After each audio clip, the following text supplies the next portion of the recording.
All right, everyone. Hello, good morning, good afternoon, good evening, wherever you are in the world. My name is Jason Levine, and it's great to be back today, this Friday, on the Masterclass here on Adobe Live, where today it's all about Ask Me Anything audio. Throwaway topic. No, but really, I thought this would be a great opportunity to allow you, the viewers, to just ask random things. And I've got a couple of random tips and tricks that I was going to showcase. A lot of people have been asking about just random things here and there that I haven't been able to cover. First and foremost, sidechain compression. So I'll have that kind of teed up and ready to go. But as far as everything else goes, it's completely open today. And I've got some other things that I'll be just working on should no one ask anything, which I suppose is possible.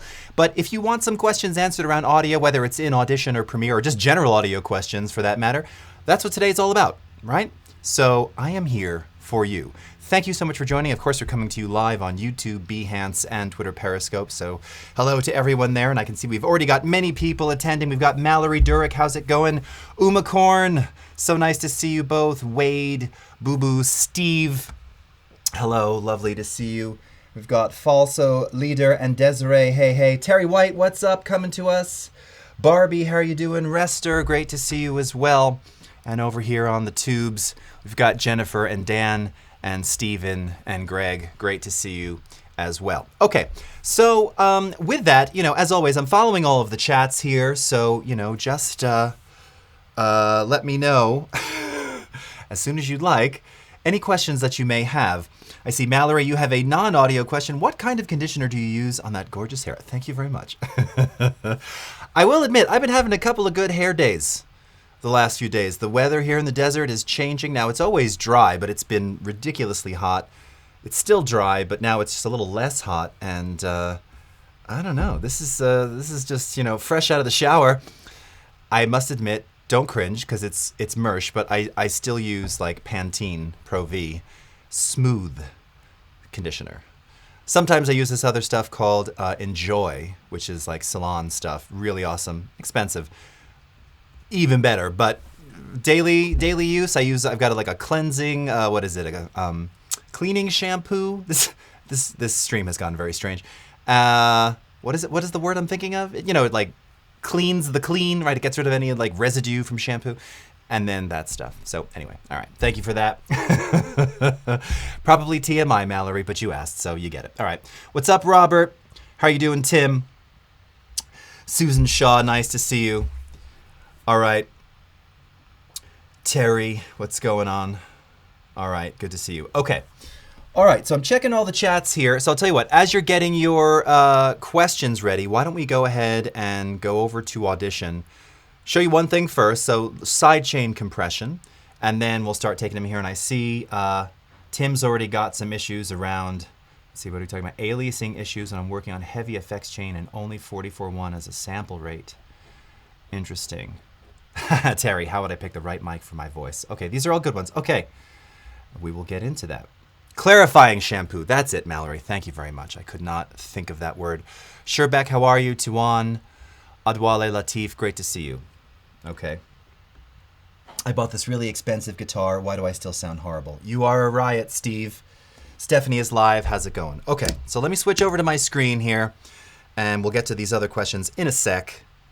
Let's move over to this one for now. Okay, sidechain compression. What is it? Why should you be aware of it? Why would you want to use it? What can you use in lieu of it? Okay, so you may be familiar with the Essential Sound panel in Audition and Premiere. This is something that we introduced a couple of years ago. And with Essential Sound, the way that it works, it's a really brilliant way to essentially to mix audio if you're not really an audio mixer. It kind of does all the background stuff for you. Very simple controls, simple implementation, but really great sound. And I'm the first to tell you if it's not great. Some elements of it I'm less keen on, but for the most part, it's really wonderful. One of the things that it does very well, very nicely, is it does what's known as automatic ducking, right? Which is effectively the same thing we're going to talk about with sidechain compression. So basically, you've got music, you've got dialogue. When the dialogue's talking, when someone's talking, you want the music to dip down. It can do that automatically. And just to show you real quickly, and the way that you do that is, so here I have dialogue in track 1, music in track 2. I tag my music as music, and then when I do that, you'll see that we have this ducking function here. You enable it, you tell it to duck against dialogue or whatever the other media type is, and then it'll automatically dip it down. It uses our Adobe Sensei AI technology to do that, and it's wonderful. And it works really well. However, if you're like me and you kind of just love getting into all of the tech nerdiness of it all, and sometimes, to be quite frank, while the auto duck works unbelievably well, and you can still edit things manually, and it has a lot of functionality and is really great, there's something to be said for just controlling it manually with an actual compressor. This is effectively what it's kind of doing, but I'm going to show you the manual way. All right, so we're going to close this and get out of here. Okay, all right. So let me just play back a couple seconds of this. This is this little short Max promo that I recently cut. You may have seen it online. Thank you so much for forwarding. What am I? I'm at a loss for words today. Retweeting that. So take a quick look. So this is a version that I didn't use where I had music underneath and dialogue. So this is raw, unmixed, but take a listen. This is kind of what you would typically experience just without any mixing whatsoever. Hello everyone, Jason Levine here from Adobe Max. Our annual creativity conference is going online October 20 through 27. Okay, so obviously we would need to duck this music down. Now I'm talking pretty consistently here. So in other words, and it's cut, you know, jump cut style pretty fast. So effectively the music is really going to be dipped down at the same level pretty much for about 55 seconds here. It's not a lot of work involved, whether I was doing auto duck or sidechain compression, but this will nicely illustrate kind of what it does, and then when it's over, how it kind of brings the music back in, all right? So the way that we do this is we're going to go into our mixer here. Now you'll notice that at present, the only thing that I have here is that I have the fader for the music down about 6 decibels. Now this, you can just see, because this is a mastered track of mine, it's just really super hot. So again, if you're using like commercial music, or even if you're using some of our Adobe stock audio, most of those tracks are by nature, in a very modern kind of way, they're mastered to be loud, right? To be really present and punchy. So I usually put music when I bring it into a multi-track mix of any kind, here or Premiere, -6. In fact, I usually put all faders at -6. It's a lot easier and much better to ride things up, to bring things up, than to have everything at 0, where you're already kind of at the top, and then you keep pushing, and then you wind up cutting and bringing everything down. It's a drag. So if you start with everything attenuated, you have some headroom to play with, all right? Little tip and trick right there. So let's go into the mixer here. And the first thing we need to do is we need to add a compressor that supports side chaining to the music track. And in fact, let's go ahead and label these. Track 1, we're going to call this dialogue. The US spelling today, sometimes I use GUE. And music on track 2. All right. All right, I see all the questions are coming in now. Very good. Okay. So let's go ahead now and add compression to the music track. Now, if you want to use one of our native effects, and normally I would show this with the native effect, the problem is that it's very difficult to really explain how it works with the native effect. We have one native compressor that supports side chaining, and that is the Dynamics processor, all right, this one here. Now, I've talked about this one a lot. It sounds good. There's lots of presets, many of which I built 100 years ago. It's not a standard compressor. There's no ratio setting. It has dual controls for attack and release. I mean,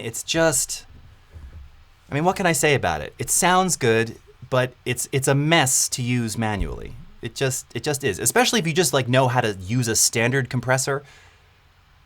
20 years, this thing still kind of eludes me because it doesn't work like a compressor should work in terms of the UX. You dig what I'm saying? Great effect, sounds wonderful. It was built by an engineer who didn't engineer music, so it doesn't, yeah. All right? It's very nice. We're not using this.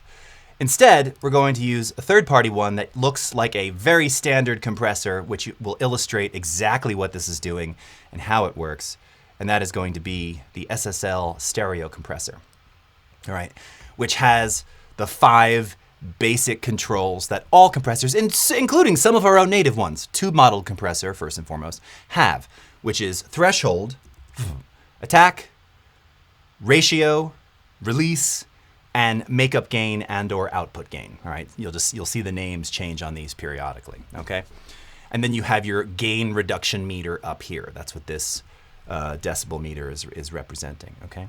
Somebody asked me actually the other day on Twitter, what is VU meter? When you see these are also known as, VU meters. What is VU? Volume units. No one really says that anymore. No one talks about it. Nowadays, I always think of it and remember, and I think of Guardians of the Galaxy, right? Aren't they paid in units or is it credits? No, they're paid in units, right? Where am I going with this? Okay. So we're going to set compression on the music here. Now, to get started with this, and just to kind of understand what's happening, you're setting the compressor, right, to duck the music down, to attenuate the music. So the thing is, you're going to use an effect send in Audition here, all right, to basically drive the input to that compressor and effectively work with the threshold, the point at which compression begins, to offset the amplitude of that music. So you want to set your threshold kind of arbitrarily. You're going to probably need to make some adjustments to that. Two things that you can probably do right away without a great deal of fuss is one, the release time. So the release time is, right, once it kicks the compression in, dropping the music down, how soon after you stop talking do you want it to kind of fade back up to full volume of music? So for this particular compressor, this has 4 settings. It has 0.1 milliseconds, 0.3, 0.6, 1.2, or sorry, these are seconds. So 0.1 seconds, 0.3, 0.6, 1.2, and then auto. I usually, for dialogue and voice, I kind of want a smoother transition. I don't want it to quickly jump back up to full volume because then you kind of get this pumping artifact. So I'm using the longest setting that they give me here, which is about 1.2 seconds. That might be a bit long. Tends to be kind of very natural and musical, and especially with something like this, where it goes into a graphic at the end, it's kind of a slow burn. That's going to work really nicely. Attack time, same kind of thing. You can probably set this early on. This is how quickly that compression is going to kick in and duck down that music. Well, that you don't want to like gradually slide in, right? Because then you'll miss the dialogue. So you probably want a fairly quick setting on that. I'd say for this, 0.3 milliseconds, 1 millisecond, probably somewhere around there. Now again, for dialogue and music, for a ratio, this is a special compressor because they only give you 3 settings here. 2, 4, and 10. 2 to 1, 4 to 1, 10 to 1. Dialogue and music, 4 to 1. That's where you want to be. 2 to 1 is probably not going to be enough. You'd have to hit it that much harder and make adjustments to the threshold. 10 to 1, now you're getting into a bit of limiting. We're not trying to squeeze volume out of this. We're just trying to minimize the volume of the music. So 4 to 1 approximately is where you want to be. And then the last thing here is the makeup gain. So what I will typically do when I'm using a sidechain is that I'll listen to just the music by itself. And then again, not so concerned with the compressor kicking in, but I'm automatically going to lower some of the output just by default, all right? So let me go ahead and play this back. Let me see where we are with this and just hear what we have, okay? Actually, not, because I don't miss it.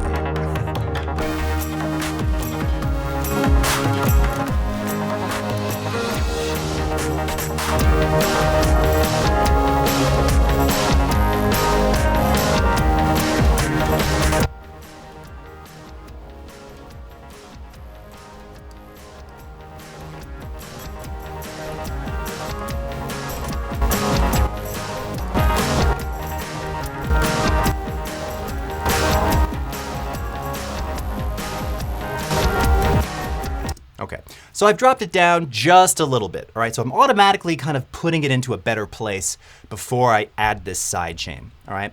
Now, just to see how close I got, I made a preset earlier called Duck Me. You naughty, naughty thing, you.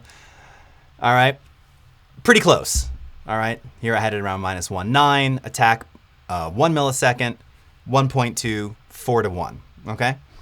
And then again, we may need to adjust this threshold. Right now it's about -6. We'll see how that goes, okay? So now this is where the key thing comes into play that is pretty difficult to understand if you haven't already done it.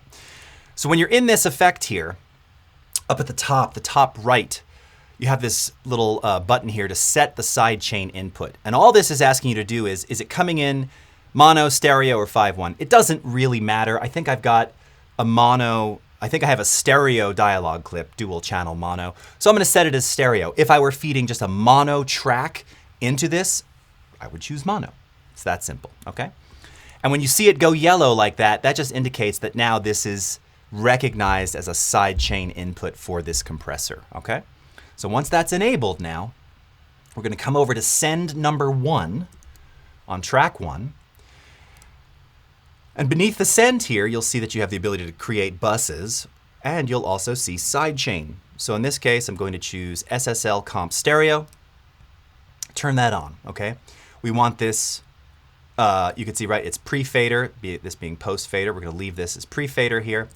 And now this volume control, this is what is affecting the threshold. This is what is causing the compressor to kick in and attenuate that music.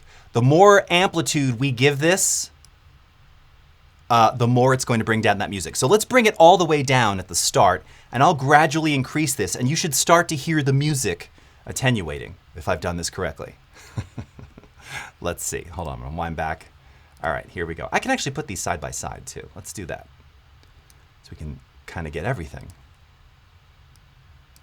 Nice. That's better.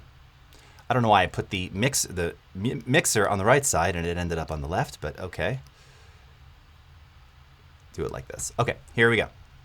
Hello everyone, Jason Levine here from Adobe. Adobe Max, our annual creativity conference, is going online October 20th through the 22nd. Okay, so now at plus 15, the music is way down, too quiet. So I'm gonna back it off a little and you'll see that the music will start to just, slowly rise up.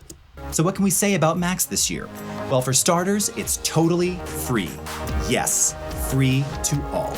We'll be featuring over 56 hours of keynotes with luminary speakers, musical performances, and some truly awesome celebrity appearances. So let's kill it. In addition to the keynotes, we'll have over 350 breakout sessions, labs, and workshops across 10 creative tracks. And as always, community is a huge part of Max. Be sure to explore the Engage section of the event where you'll find tons of activities, including collaborative art projects and creative challenges. Be sure to visit our sponsors to see the latest technologies that will expand your creative skill sets even further. Register now at max.adobe.com to build your schedule and stay informed. We can't wait to see you there.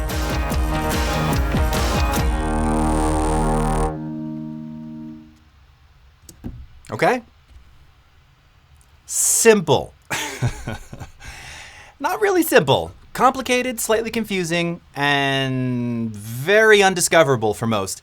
But now you know how to do it. I hope we're going to chapterize this video because a million people have asked me in the last year, and I've been waiting to do a little tutorial on this. So that is sidechaining. Okay? Sweet. All right. So now let's go to some other questions. I see most of them are coming from our own mod, Tim. It's kind of cheating, Tim. You work here, but let's see what we got. I'm just going to go in order here. Okay. So first up, dual mono versus stereo. This is great. This is something that I talk about a lot, actually, and it's something that every video person should be intimately aware of. Okay, so dialogue, shooting on camera, doing an interview or something like that. A lot of times, many times, you're capturing with a single input device, a single microphone. Maybe it's a single boom, maybe it's on-camera mic, maybe it's a mic connected to the camera.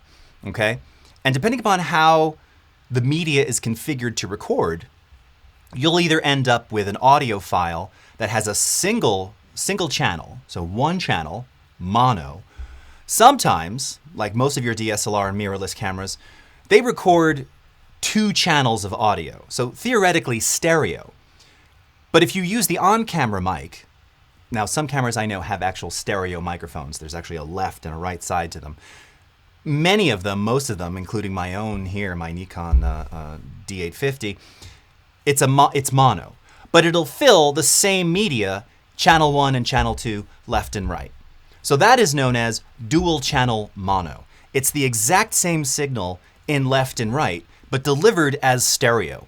There's no benefit or difference to having a dual channel mono piece of dialogue versus a mono piece of dialogue, unless you're doing something that requires some weird stereo offsetting for effect.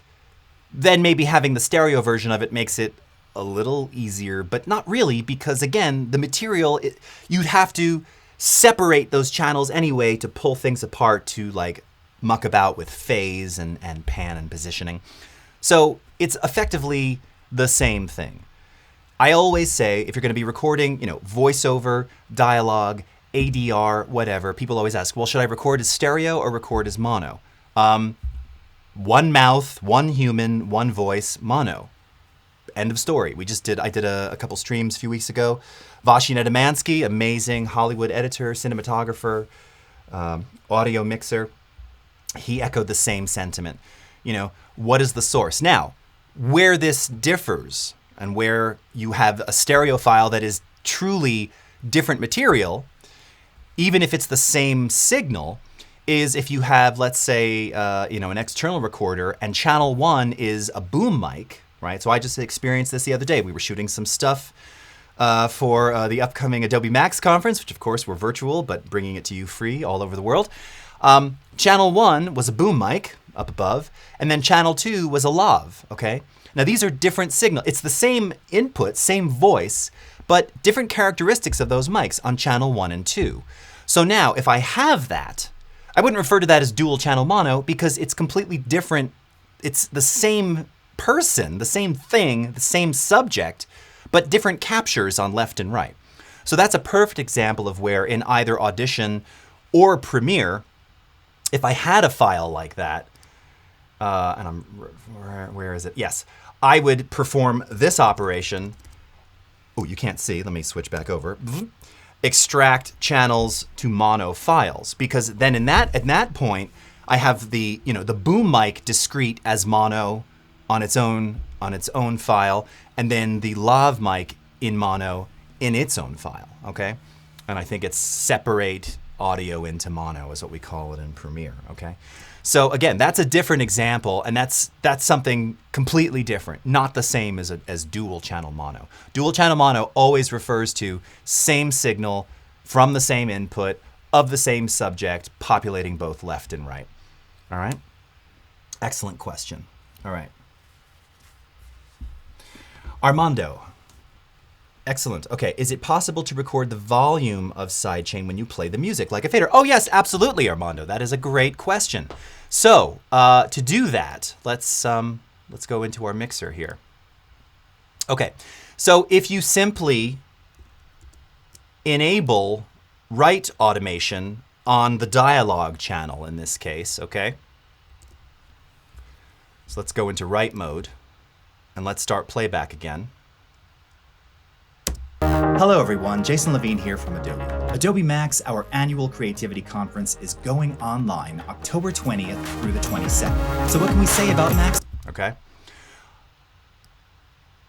And now if we play this back. Hello everyone, Jason Levine here from Adobe. Adobe Max, our annual creativity conference, is going online October 20th. It's moving, I'm not touching it. So what can we say about Max this year? Okay. It's capturing all of your automation. So yes, excellent question. You can automate anything inside of the mixer here. And then once you have that, if you look down, if you go into the automation, what we call automation lanes. So you have to twirl down where it says read, write, whatever your, oh, sorry, I'm in the wrong one. Whatever your automation mode, currently I'm in touch, right? That's what it goes into after a write mode pass. If you twirl this down and you go into show envelopes, you will see you have, for the send one output, you have the level control. So this is where, at a granular level, okay, I can now adjust how much of that send I've automated over time. Okay. And again, if I were to do a side-by-side with the mixer, why does it keep doing that? First of all, let me just close I don't want the media browser and I don't want batch process, and stop doing that. I'm not really angry. As you make changes here, if you're looking here, so pay attention to this. I can't zoom and do it simultaneously. I don't know if you're going to be able to see those values changing. But as I'm changing the keyframes, it's changing the values on screen. Okay? So that was a great question. So anything in that mixer there, anything in the channel strip can be automated, and send level, pan level is another one. These are great. These are really common things that you would do. So excellent question, Armando. All right. Okay. Tim, you have a question. Okay, is there a difference between pan and balance? Oh, another good one. These are like fundamental mixing questions. I love that. So, well, I guess it depends on context, but yes. So pan refers specifically to positioning of sound. So, in the case of, here. So first of all, let me just undo that automation. Let's actually turn this off. Let's turn the music off for now. So let's say that I wanted to, again, pan my voice, all right? You can do this in a number of ways. So the blue lines that you'll see on your files here, this is your pan control. So again, if we wanted to automate this, I'm going to put a couple keyframes in here. So pan is positional, right? Positioning. So I'm going to pan to the left, then I'm going to pan over to the right, and then I'm going to pan to the center. And if you're listening, I believe we're delivering in stereo, you should hear it do just that. Let's see. Jason Levine here from Adobe. Adobe Max, our annual creativity conference, is going online October 20th through the 22nd. So what can we say about Max? Okay, so that's panning. Left, right. In 5.1, it could be left, right, left, rear, rear surround, right surround, back to center, back to front, all around, sub only, okay? So panning is that. Balancing, again, in context, refers to adjusting the overall volumes. Now, it can be of a group, it can be of a subgroup, a submix, or it can be of the entire mix, so that the left and right channels are even.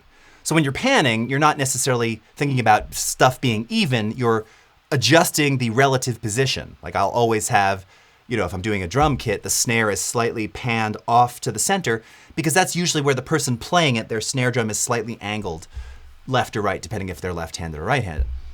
So that's the major difference. So panning is about positioning, discrete positioning. Balancing is leveling or normalizing the relative stereo or multi-channel output of everything. So like sometimes you'll hear a track, not so much today, older music where there's too much on the left side and not enough on the right. It's improperly balanced. A lot of mid-60s stereo recordings were like that. Beatles were notorious for this. US Beatle releases. All the vocals on one side, echo on one side, tambourine on one side, drums, bass, guitars on this side. Now the vocals were loud, so it wasn't imbalanced, but it was very discreetly panned. And it was a very odd balance, because if you walk to one end of the room, like if you had your left speaker in one corner of the room, you wouldn't hear any vocals. And you go to the right speaker, now you only hear vocals and you don't hear any drums, right? So that's the difference between panning and balancing, okay? Very nice. Is there a way to automatically reduce plosives without having to cut them out manually? Unfortunately, not in Audition. I've seen some people on YouTube and elsewhere who, suggest using EQ, and will say, they'll say things like, I've even seen this. It's wrong, but they'll say, okay, well, here in the spectral frequency view, or whatever they call it, if you want to get rid of plosives usually exist around 50 or 60 hertz. Okay, that's true. Usually a little bit higher as well, right? And you don't really need those frequencies, so you can just select everything and delete it. And you can do that. The problem is that if you have a voice, and as Terry was asking earlier about the right voice for a microphone, if you've got a rich, deeper voice, like yours truly, If you cut out everything below 60, 80, 100 hertz, you're thinning out my entire voice. So you don't want to do that. So that's never a solution for plosives. I mean, it is if it's like a really quick fix and let's say it's going to mobile. Like you're delivering something for phones, which don't have bass anyway, then yeah, you could probably get away with even cutting as much as, I don't know if I'd go to 100, but you could. Phones don't really reproduce 100 hertz. Phone speakers, iPad, Android tablets, you're not hearing 100 hertz on those. So you could slice it off. That'll get rid of all your plosives. Unfortunately, in Audition, there's no way to automate plosive removal. The manual way of doing it, I don't have any plosives in this, and if I did, I've already taken them out, I typically recommend using something like our FFT filter. Okay.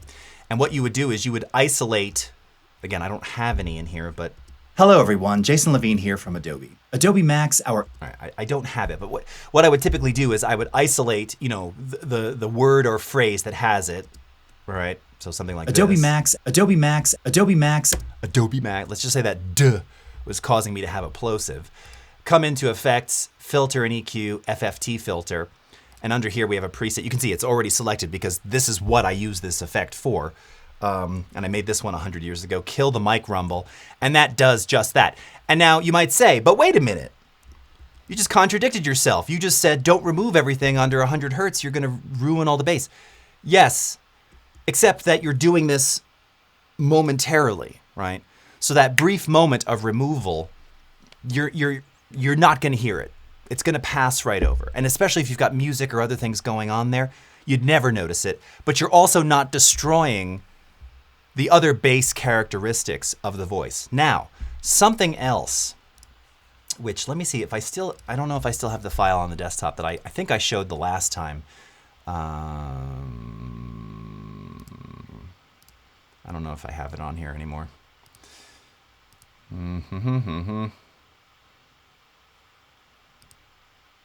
No, I don't think I have it.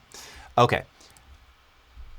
One thing that you can also do, when you see a plosive, and if I have time at the end, I'll pull up a better example, to be even less destructive, plosives usually look oh, you're not seeing any of this. Good job, Levine. I was on my face the whole time. FFT. Kill the Mic Rumble. This is what I was talking about. Oh, what a dope. Sorry.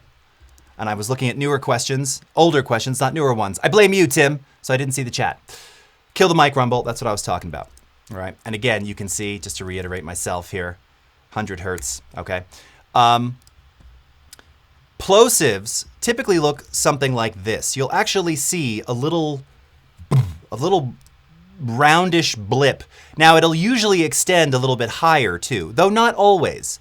Again, a good bit of mic bump is fairly contained in terms of its frequency content. So something else that you can do is you can make a spectral selection like I'm doing right here, okay? And that you can actually delete. And that is even less destructive and even a bit cleaner.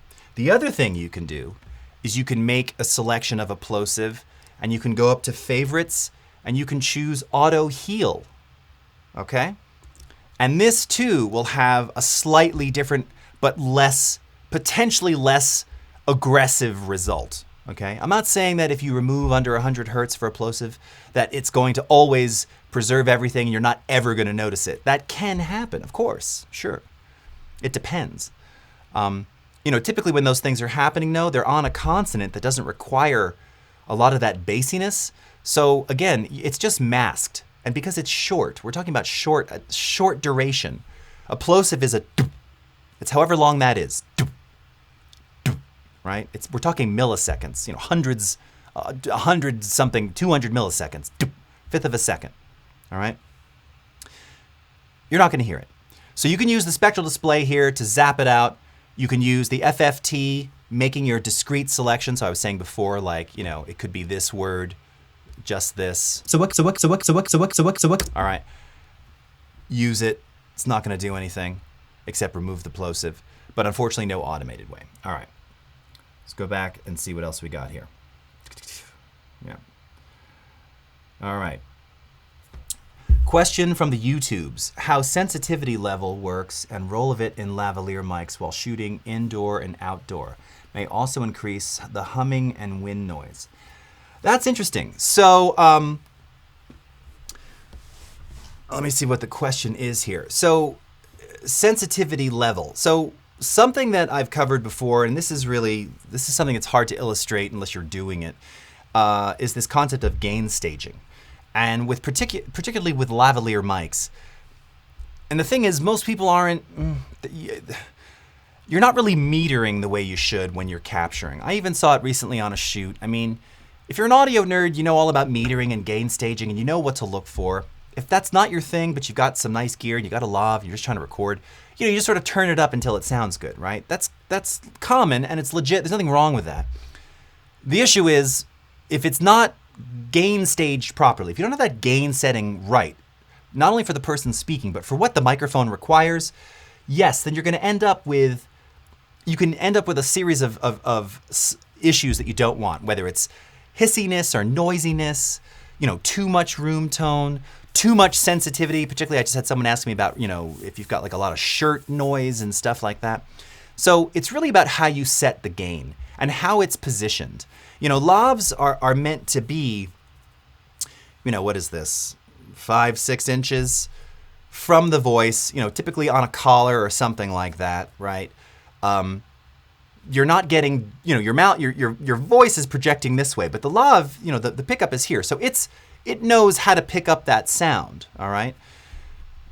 So it's a combination of positioning and adjusting that gain properly. Now, yes, if you roll back the gain, attenuate it, you will inherently decrease the amount of, background noise, ambient noise, whatnot. Now, wind noise, if you're getting wind noise from a lav, it's either really windy, and they have little wind screens for lavs too.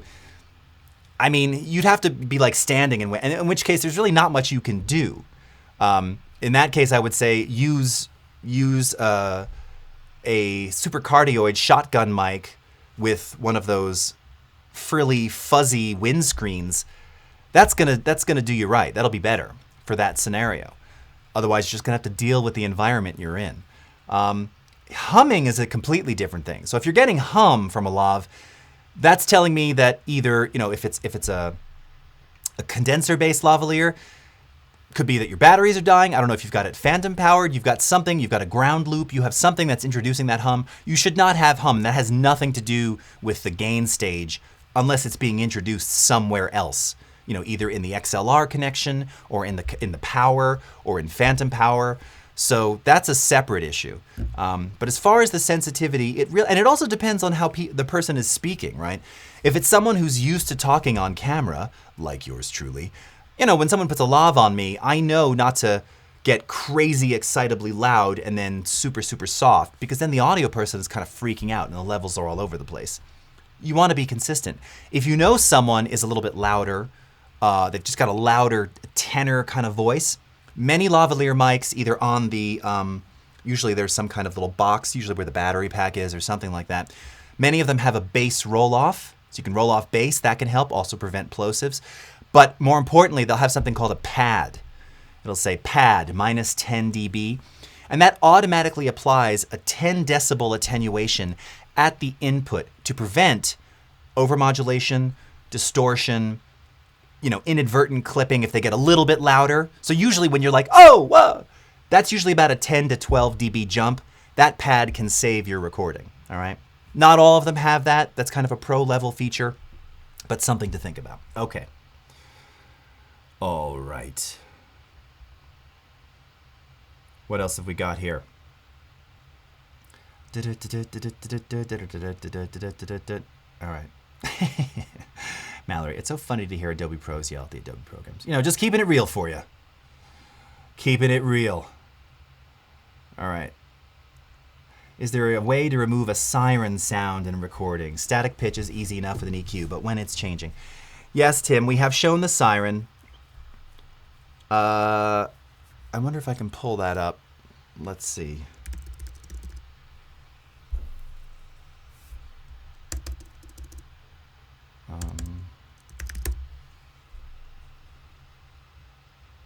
Oh, there it is. Danny Skateboard Siren. I don't know if you're being silly, Tim, but I wonder if I can drag this right in from there. Well, look at that. Okay. So Tim is asking me to show off something called the sound remover. Now, this is a different technique for removing inconsistent sounds. So again, not talking about like hum or air conditioning or computer fan or something like that. But what if you have something that is actually kind of moving over time or changing over time? So we have this thing called the sound remover. And you'll find it under noise reduction. Okay. And what this does is it allows you to, you don't have to, but you use this in the spectral frequency display to identify the sound, paint on the sound that you're trying to remove or attenuate, and then you use this effect to basically take it out. So this can work for a lot of things. It can also not work. All right. So this is one of those, I would say, I liken this to something like Content Aware Fill version 1. All right. When it works, it's pretty crazy amazing. It doesn't always work. Sometimes it just makes things a little bit better, and sometimes it'll make things inherently worse. So you just have to try it. That's not slamming it at all. It's just the nature of inconsistent sounds that you're trying to remove from something where you don't have any, it's already pre-mixed together, right? Take all the yellow out of this image. Well, that's pretty easy if you have like HSL sliders, but take all the yellow out of this mixture that's kind of yellow-orange gradients. A little bit harder now, right? So maybe that's not a great example, but anyway, let me show you. So take a listen to this, and thank you, Tim, for bringing this one up. Oh, and here, maybe that's a little quiet. Let me make it louder for you.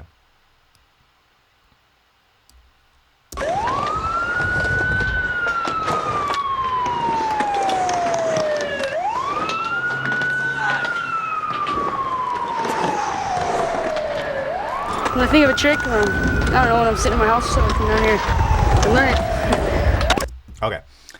So I'm not going to go into all of how you use spectral frequency display. We've done this many times on stream. But here's what we're going to do. And for many of you, this will be the first time you're actually seeing this. So this is pretty cool. So in Audition, if you look up at the tools, first of all, you're going to notice we have a paintbrush. Maybe you've seen it before. Maybe you never even noticed it. You're like, paintbrush? What? Yes. So we're going to choose the paintbrush. We're going to adjust the brush size it down to around maybe 12 pixels. Also got opacity. 50 is the most, by the way. It doesn't go up to 100. And then what I'm going to do is I'm going to start to paint over the siren. All right. Now, there's 3 instances of this police siren. I only theoretically need to do it once. Now, there's also the harmonics of the siren. So hold on, is it Command or Shift? Okay, it's Shift. So all right, let me do this again. So hold on, I'm gonna just select the harmonic here first because I screwed that up. All right. And notice when I need to go back over it a little bit if I was a little jagged with my line there. If it's not completely opaque like this, we're not getting all the sound. So that's why you have opacity. All right. Now let's hold down Shift. And we're going to paint over this one here. And the idea is the sound remover, while it's not using Sensei, this was built before we had Adobe Sensei.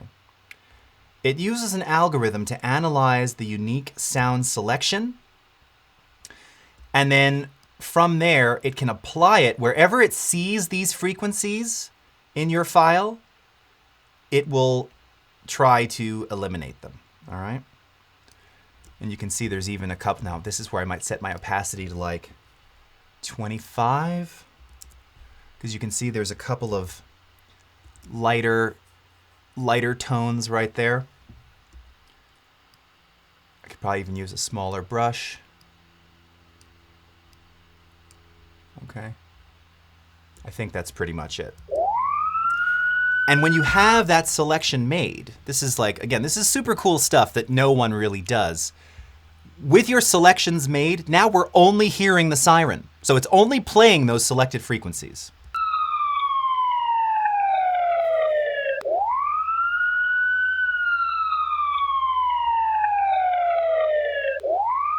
Okay, so now we go into noise reduction, learn sound model, okay?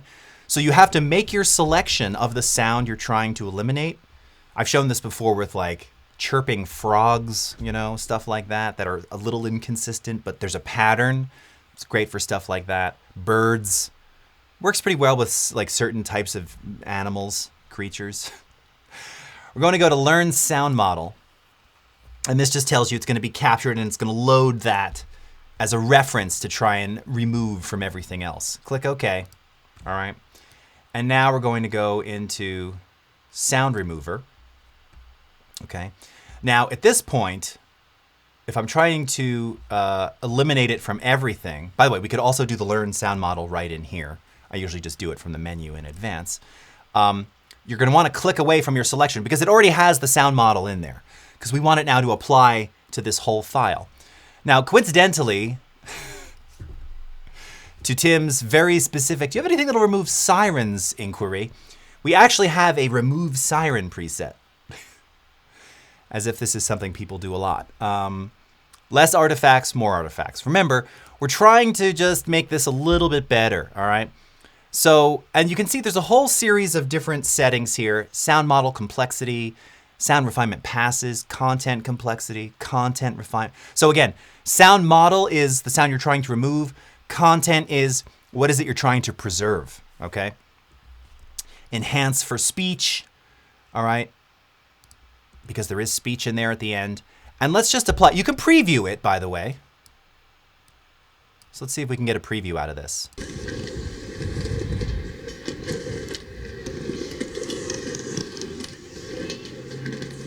It's gone. What? When I think of a trick, I don't know, when I'm sitting in my house, so I come down here and learn it. What? Take it off.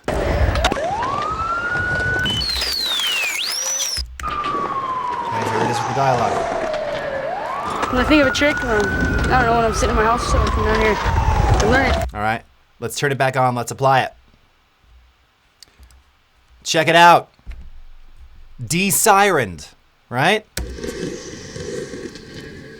When I think of a trick, I don't know, when I'm sitting in my house, so I come down here and learn it. Now, that result really was, it's shockingly good. Now, there's a little bit of kind of a mid-rangey hole, and you sort of hear it. It just sounds like it was a bit of a lo-fi recording. You don't know. It didn't affect the speech. If anything, the speech is almost a little bit clearer. Well, it is, theoretically, because there's no siren underneath it anymore. And because we were able to get those subsequent harmonics, we also use that enhanced speech, it just removed the things that weren't common to this younger version of Danny Way's voice. So it just kind of works, all right? So this is one of those very esoteric, can work wonders. You just have to play around with it. Now, by the way, most people would ask like, well, what if I don't have what if I don't have sirens or ahs or ums? I've never, by the way, really found this to work very well for that. We tried to make these presets to sort of remove things like in spoken dialogue. It gets pretty artifacted pretty quickly. But in particular, the sound model complexity, this slider can very greatly affect the detection and the end result, all right? So you definitely want to mess around with those, and if you have any kind of dialogue, you absolutely want to have this box checked. It makes a huge difference, all right? I usually leave the FFT size, which is the number of frequency slices it's analyzing in your model complexity and content complexity. 8192 is the default. That tends to work better. You can go up to 16384. Sometimes it's better, sometimes it's with diminishing returns. It's a lot of tweaking, but it can work wonders and it's pretty cool. All right. I just now have to remove those sirens who lured nearby sailors with their enchanting music. All right, that's very funny. Okay. All right. Susan Shaw, mind blown. Zanjan Fromer, thumbs up. Yes. Jaspreet, hello from India. All right. Okay. Armando, Jason, is the right practice to put the mic in a box with acoustic panels? The recording is better. So you're talking about for voiceover. Yeah, so they sell those things. You've seen them. So if you're in an ambient environment, if you're in a space that doesn't have any kind of sound treatment, so it's echoey, it's ambient, it's just bright, then yes, if you don't even need sound panels. I usually tell people, like, if you're in your room and you're recording a voiceover and it's echoey and it doesn't sound good, throw a blanket over yourself, a thick blanket, and record under that blanket. You will not have any echo immediately. You will not have any reflectivity, all right? It's not going to sound muffled because you're still talking on mic, assuming you're positioned properly. It's not necessarily going to kill like hum but it will kill if there's like fan noise or something. It's not going to get through that thick blanket. So yes, if you don't have a controlled environment like I have here, speaking into one of those kind of box things, or just again boxing yourself in or covering yourself, can make a significant difference. We had a creative resident who was doing some voiceovers and they didn't have any sound paneling, and I said, have you tried going into like, I saw that they had a closet. And I said, if you go in there, there's clothing in there. It's probably pretty dampened. It'll be better than in the middle of your room, which is high ceilinged and very, very echoey. But the closet had its own EQ characteristic, which was boxy. So I said, okay, so now you don't have the noise of the room or the echo, but now you have a boxiness to it. Put a blanket over yourself, do the recording in there, it'll be even better, and that's what they wound up doing. All right, so that's a good question. All right. Less of a question, but audition in MIDI, please. Yes, I know. One of these days, Tim. I certainly hope. Okay. Anything else here? Going through. Let me see if we've got anything else on the tubes. Cato Bird, what's up? If you're still watching, how are you? Christopher Munoz, nice to see you. Hid Veggie, just want to say that your hair is absolutely fabulous. When are you doing a L'Oreal commercial? I'm worth it. Right now. Thank you. Nadim Khan, your audition has no sound. What's the problem? Do you have an output device? Check on your output device settings under preferences. Hello, Michelle Havel. Nice to see you. All right. This is TK. Thinking about picking up a lav mic. Yes. This is one area where I'd say don't go too cheap. If you're going to do lav mics, they're pretty, they're not, good ones are not super expensive, but go with like a name brand like Shure. If you're going to do it and use it a lot, a little upfront investment goes a long way. Super cheap lav mics, super cheap lav sound. And usually way too sensitive. It's funny, you'll often see lavalier mics specifically with incredibly good specs, and they're probably legit. It'll say, in terms of like frequency response, it'll say it'll pick up 20 hertz to 20K, which is a very broadband spectrum for a lavalier mic, right? You don't need that much range for voice especially. Not that most of them don't do that, but just case in point, you'll see these kind of outrageous specs, and often what is tied to that is, yes, it does pick up 10K, 12K, 14K, 16K, higher frequencies very, very well. Too well to the point where it's crunchy and bright and harsh.